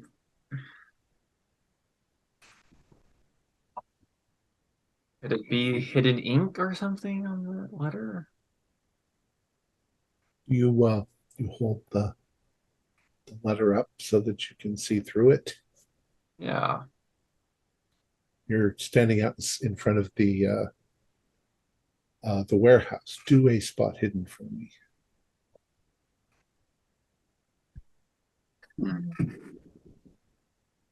That's a 17. Hard success. You're staring intently at the paper. You think you can see something like a watermark, but as it becomes clear to you that the watermark is in fact just a watermark for a paper company. But as your eyes unfocus off the paper and start to readjust themselves, you notice that across the street, there is a little park, and in the middle of the park, there is a little, not much bigger than a bird bath, but with a Roman statue in the middle of it. I'll walk over. You all following? Following? Did you say anything, or do you just leave us going to a park? It's not that far, so just kind of. Yeah, you see him walking. As you approach, you can see that the bird bath is topped with one of Vinkovci's most famous sons, the Roman Emperor Valens. And you can see there is water in the bird bath, kind of water and muck, I'll roll my sleeves up and start. Do a spot hidden. Oh, wait, sorry. Hidden. It says spot hidden is of no use here. Oh. This is a feel hidden. It's a feel hidden. It's there. Keep it's in not mind that big. The bird waste in there is very good for plants. So if you want to sprinkle it around afterwards, but it will burn your skin after a few minutes.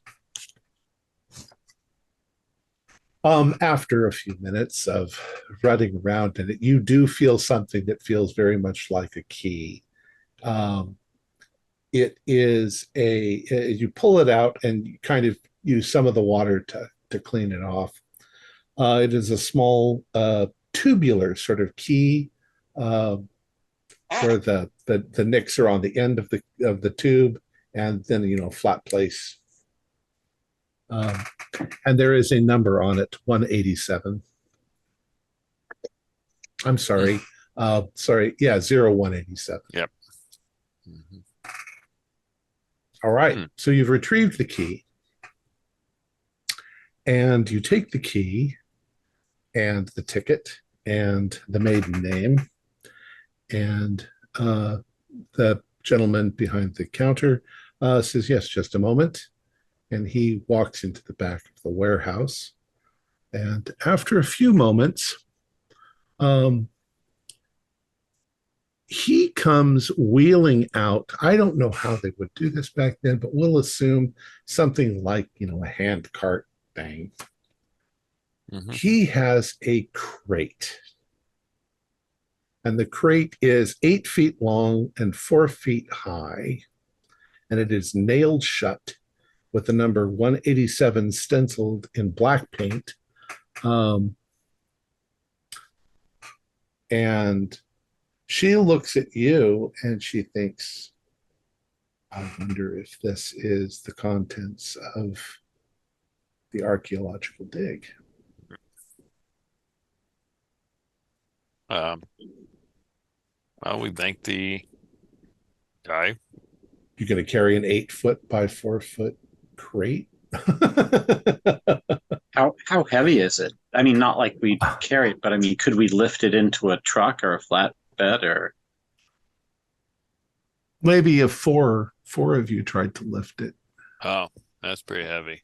4 of us. Oh, so it's a couple hundred pounds. Well, maybe do we open it here? Pounds.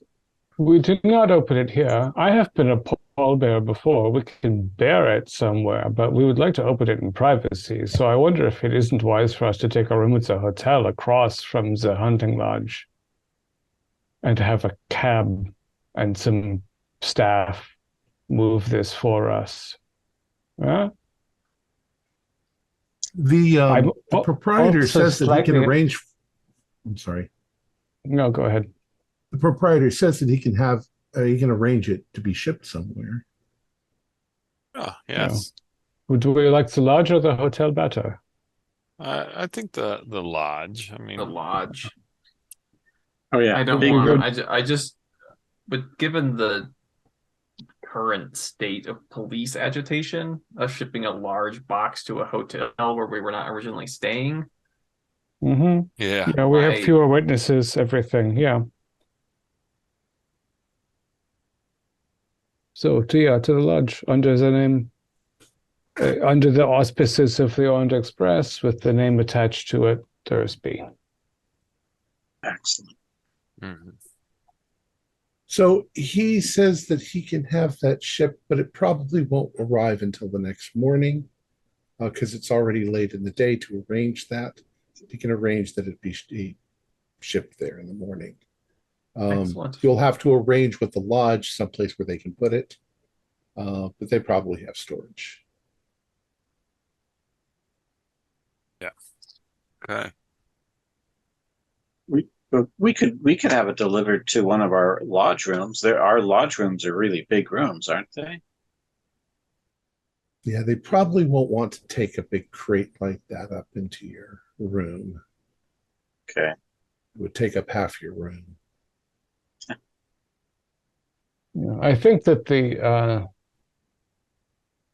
if the staff were eager to move this sort of thing into that sort of space, it would be arranged thus. So we have to wait. Jasmina, are you all right waiting until the morning to find the content? Yes, I suppose we'll have to. Hopefully there'll be something inside that will tell us more. She asks the man, she says, is it possible to open it up and see what's inside before we have you ship it? And he's a very serious man. He looks at her and he says, yes, of course, we can do that. So we'll imagine that he's brought it out, but it's not outside. It's in the warehouse area. So he goes in there, grabs a crowbar. He pries it up. Oh, and could we open this in private? This might have some confidential material inside. And no offense to you, I really appreciate your assistance and respect you, but this. All right. Well, he says, then I'll leave you to it. But you're literally right on the other side of the door. You're in the warehouse in an empty area. Okay. There are probably other workers in there, but they're not paying attention to you. Right. Yeah. All right. So when you open it, There are dozens of objects. They're all carefully wrapped in burlap. They're packed tightly in there, but there is a notebook clearly visible, which is actually secured to the inside of the crate's lid with twine. Oh, It looks like there's a bunch of stuff, so it's not really convenient to unwrap everything and look at Yeah. it. But you've got the notebook. Yes, Yeah, I we will pick should up a take that notebook. book. mhm. I'll take it and Okay. And we will let's assume then that you repack the crate, you keep the notebook. yes, it's in my. It'll be delivered tomorrow to the hotel. To the lodge. We'll assume that the lodge has an accommodation where this can happen, just to make the game work. Yeah. So you're back at the lodge. Jasmina's with you. Sorry, Thursby. Oh, I wanted, if there's a small piece that's wrapped outside of like an artifact, something that I could put in a coat pocket, I would like to take one piece just so we can look at one piece along with the journal tonight. Okay. There is a small box, small wooden box. There we go. So I'll take that. I'll put it inside my coat pocket on the other side so it's not bumping into the 45. All right. So you get back to the lodge. We'll wrap it up in a minute. And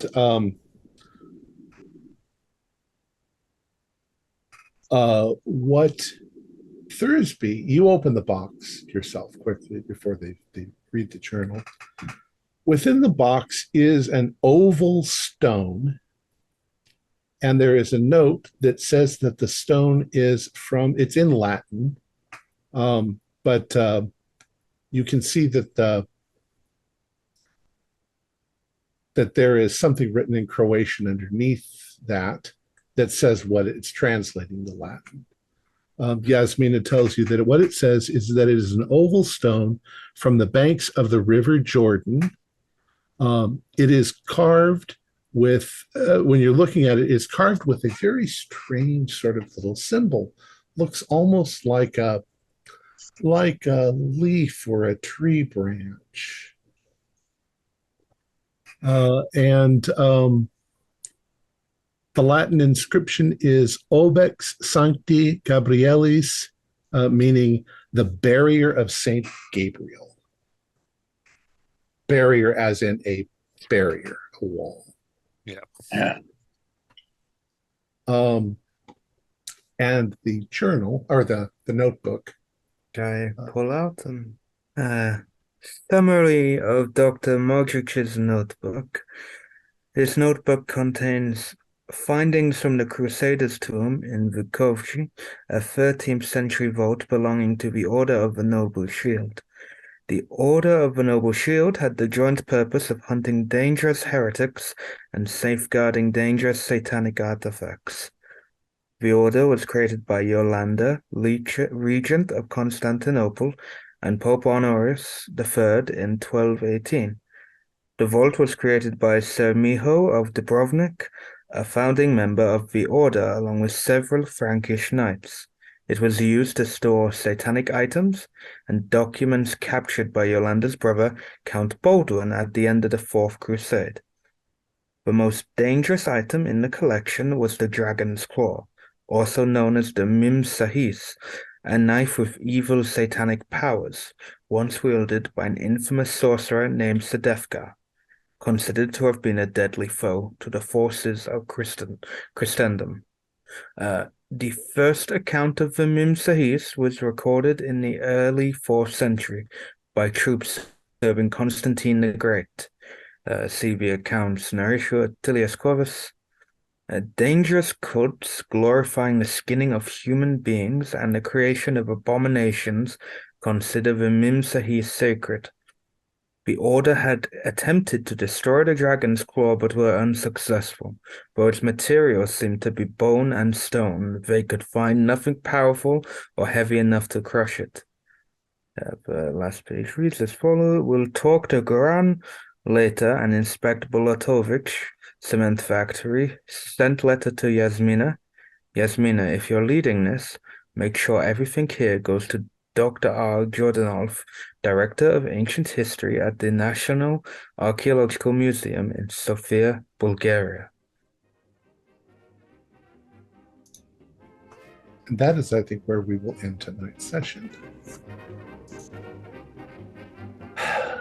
Our players included Morgan Llewellyn, David Gasaway, Stuart Lively, Keith Craig, and Josh Harwood, with yours truly as the keeper of the secrets.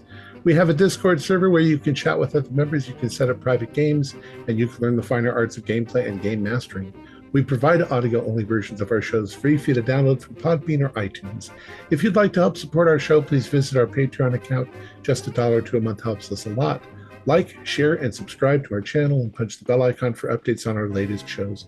And leave us some comments. We enjoy reading them and answering any questions you might have. This is Tom Rayleigh, together with all the members of our gaming club, inviting you to journey with us once again into the darkness for another adventure into the universe of H.P. Lovecraft and the Call of Cthulhu role-playing game. Until next time, good luck and good gaming.